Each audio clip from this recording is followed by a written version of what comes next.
Ngayon din ay selebrasyon ng pambansang buwan ng kababaihan. Ang aming nag-iisang Rosas na miyembro ng BPATS ang pagpapatunay na walang tinikilalang kasarian ang mga nais na maglingkod ng tapat sa ating lipunan. Sa lahat ng pamunuan, ahensya at iba't ibang departamentong bumubuo ng lokal na pamahalaan ng ating bayan, sa aking mga kapwa-lingkod bayan, at sa bawat mamamayan na narito ngayong umaga, isang mainit na pagbati ng naimbagngal daw at magandang buhay sa inyong lahat. Sa ngalan ng lahat ng porsigidos, isang karangalan para sa amin na muling tumuntong sa harapan ninyo. Bagaman sa kasalukuyan, kami ang may pinakamaliit na pondo, pero taas noon naming ipinagmamalaking ihayag sa inyo ang mga natapos naming mga proyekto at aktibidades na aming naisakatuparan sa nakalipas na mahigit isang taon. Mahigit 30 bagong ilaw at poste ang aming naipatayo sa pangunahing kalsada, kaya mas ligtas at maliwanag na ang dating madidilim na lansangan. Hindi pa kasama rito ang mahigit 20 bagong solar lights na idagdag pang nagbibigay liwanag sa aming komunidad.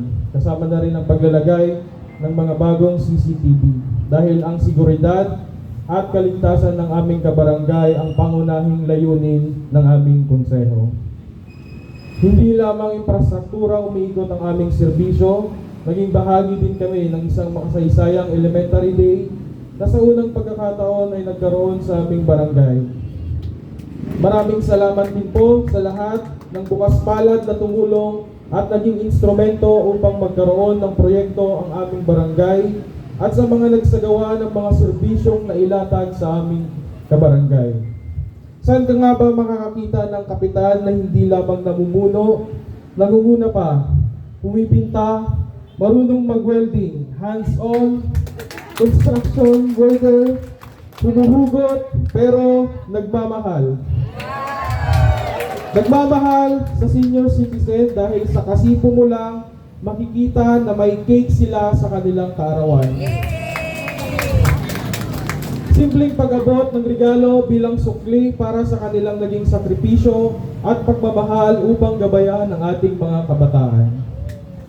Patuloy din naming sinusuportahan ang mga kabataan sa kanilang pag-unlad, paghubog at paghasa ng kanilang talento at larangang nais nilang marating. Kahit paminsan kailangan kong sumayaw at gumiling sa harapan ng maraming tao. Ilan lamang po yan sa aming nagawa at ginagawa at patuloy na gagawin.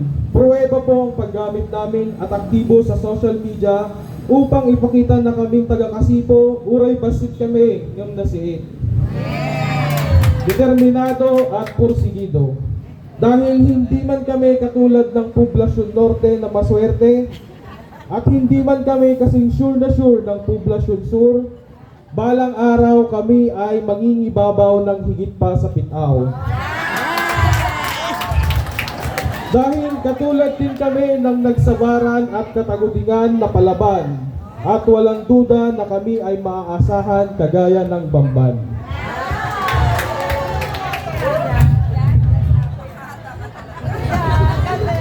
Ang pagiging totoo sa iyong sarili ang pinakamahalagang pundasyon upang mahikayat mo ang iba na hindi lamang panoorin ka, kundi kalaunan ay sumunod din sa iyong yapak. Sa mundo kung saan maraming tao ang nagpapanggap upang makuha ang atensyon at paghanga ng iba, mas mainam pa rin piliin ang pagiging totoo. Minsan, mas mabuting maging isang payaso sa palasyo, isang taong nagdadala ng saya ngunit may tunay na pagkatao.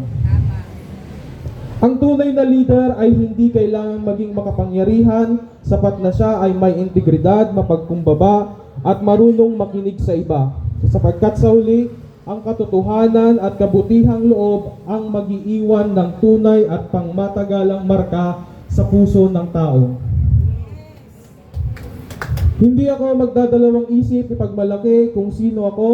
Walang sino man ang maaaring magdikta ng landas na aking tatahakin, sapagkat ang layunin ko sa buhay ay hindi upang maging perpekto sa paningin ng iba, kundi upang maging isang mabuting tao na may tunay na malasakit at prinsipyo.